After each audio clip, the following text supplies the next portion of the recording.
Salut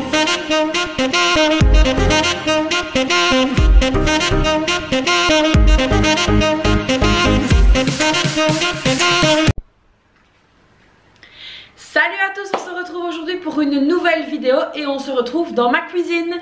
Alors aujourd'hui je vous propose une recette hyper facile qui va plaire à vos enfants. Alors je vous explique, ça fait 2-3 jours que mes filles me réclament des petites crèmes au chocolat.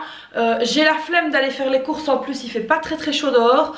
Donc je me suis dit que j'allais leur en faire moi-même et je vais partager ça avec vous. Alors avant de passer à la recette, je voulais vous dire une petite chose. Donc Leïla de la chaîne Leïlou Family, donc je vous remets le lien de sa chaîne ici dans le petit, et moi-même avons créé un groupe Facebook de recettes de cuisine.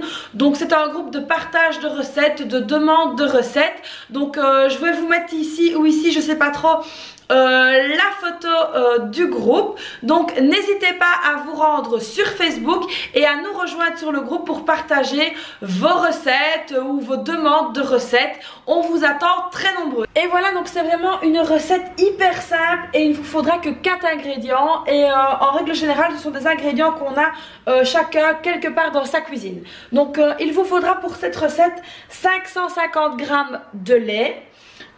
Ici moi j'ai mis 40 g de sucre, vous pouvez mettre même 60 g de sucre si vous voulez, mais comme je n'ai que du Nesquik, donc ici le Nesquik il faut 50 g, donc, ou du cacao, si vous mettez du cacao amer il faudra augmenter un petit peu le sucre, sinon du Nesquik ça fera l'affaire aussi. Donc moi ici j'ai 40 g de sucre pour 50 g de Nesquik et 20 g de maïzena, de fécule de maïs. Au niveau des ustensiles, ben, rien de compliqué, il vous faudra une casserole, un fouet, et ici moi j'ai préparé des petits pots comme ceci.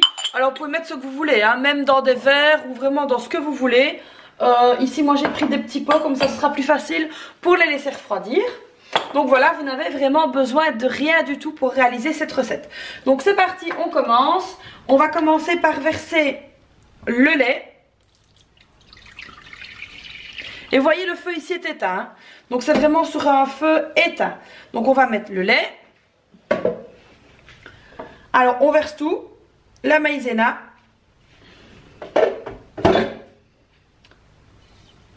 Le sucre.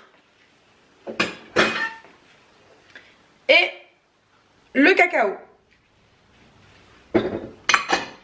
Donc là on va commencer par bien mélanger le tout.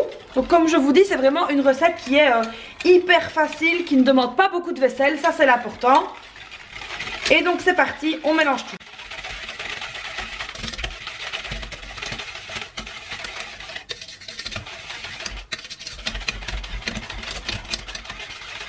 Alors une fois que tout est mélangé, on peut aller allumer le feu. Donc là je mets sur un feu relativement moyen.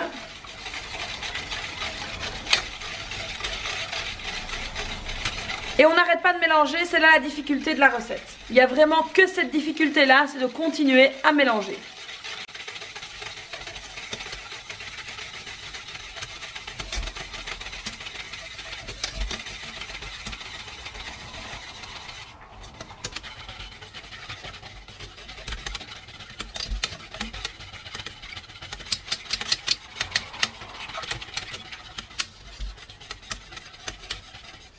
Donc là je suis venue également augmenter le feu, le mettre un peu plus fort.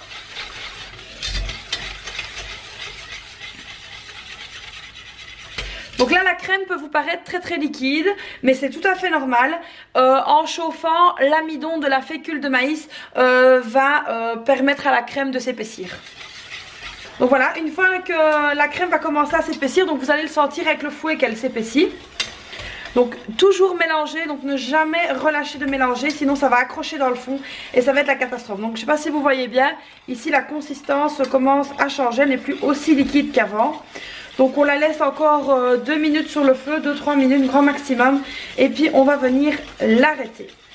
Donc voilà, elle commence à être à ébullition, donc là on va venir l'arrêter et l'enlever directement de la plaque chaude. On va continuer à remuer un petit peu.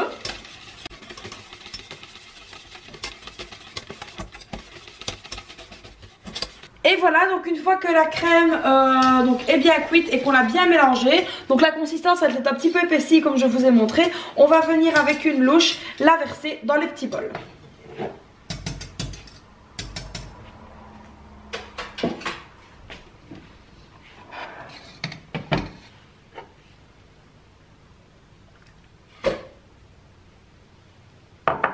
Voilà, on répartit donc équitablement dans chaque bol.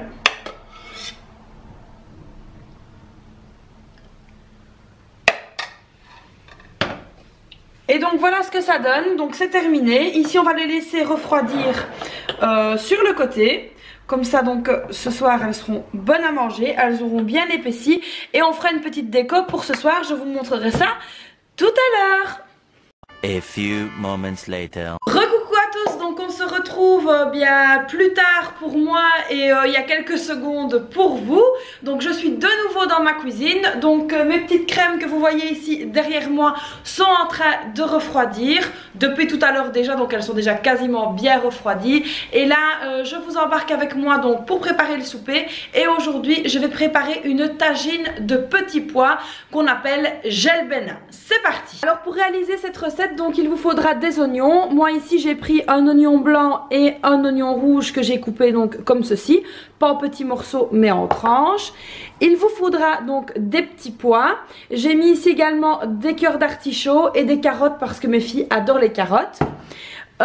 Ici il y a donc de la viande de bœuf, donc moi j'ai pris ce qu'on appelle de la carbonade. Et alors au niveau des épices, il vous faudra du poivre. Ici j'ai mis une demi-cuillère à café, une cuillère à café d'une épice qui s'appelle table carrière, donc ça j'en fais relativement souvent, donc vous savez ce que c'est. De la poudre de piment moyenne, du piment vraiment très très fort, du curcuma, du concentré de tomate, l'équivalent d'une petite boîte, et 2 cuillères à café de sel.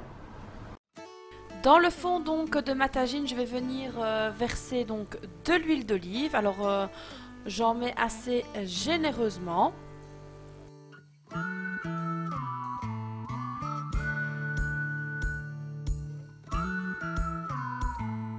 Je viens ensuite donc déposer les oignons. Donc moi comme je vous l'ai expliqué, j'ai mis 2 sortes d'oignons parce que c'est ce qui me restait. Et ensuite je vais venir déposer les morceaux de viande. Donc comme je vous l'ai expliqué, c'est de la carbonade de bœuf.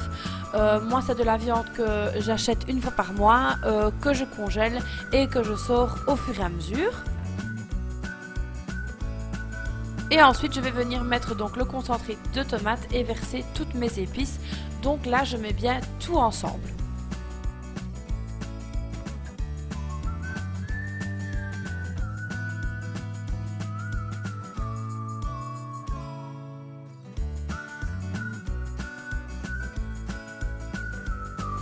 On mélange bien le tout donc pour éviter que ça colle, et la viande comme ça pourra prendre le goût des oignons et le goût des épices, et la tomate concentrée également sera bien cuite.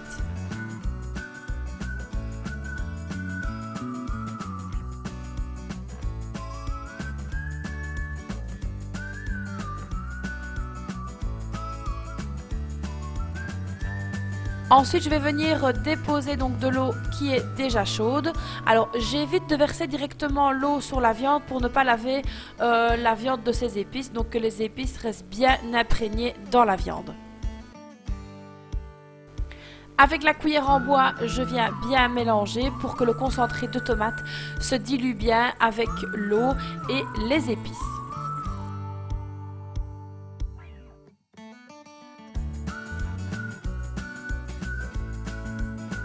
Je rajoute également un petit filet d'eau parce que lors de la cuisson, l'eau va quand même s'évaporer et il faut qu'on en garde un minimum pour la sauce. Alors ensuite, je vais venir couvrir et je vais laisser cuire pendant au moins 30 minutes en surveillant. Lorsque la sauce a bien réduit, donc je vais venir ajouter les petits pois, les carottes et les artichauts.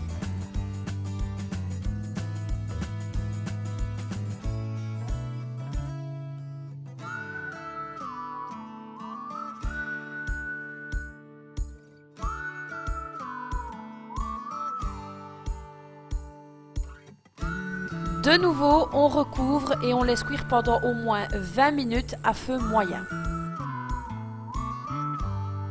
En fin de cuisson, je viens ajouter un mélange de persil et d'ail et je mélange bien.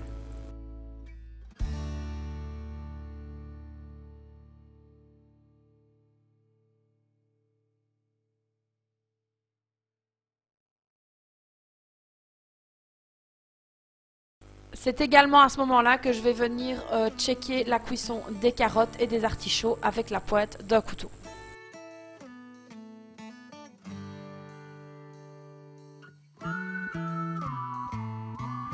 Donc voilà, les petites crèmes sont bien refroidies. Alors pour donner une petite couche de gourmandise en plus, on va venir mettre un tout petit peu de crème fraîche. Donc comme c'était vraiment un dessert pour ne pas se casser la tête, c'est de la crème fraîche en bombe. Donc ici, voilà. Et alors la petite touche de décoration, je vais venir mettre un tout petit peu ici de vermicelle sur le dessus. Et voilà, donc la vidéo se termine pour aujourd'hui. J'espère que ces deux recettes vous auront plu. Si vous n'êtes pas encore abonné à ma chaîne, c'est le moment de le faire. Là, le petit rectangle rouge, abonnez-vous. C'est ici, c'est maintenant. Si vous avez aimé mes deux recettes, n'hésitez pas à m'encourager en laissant un petit pouce bleu.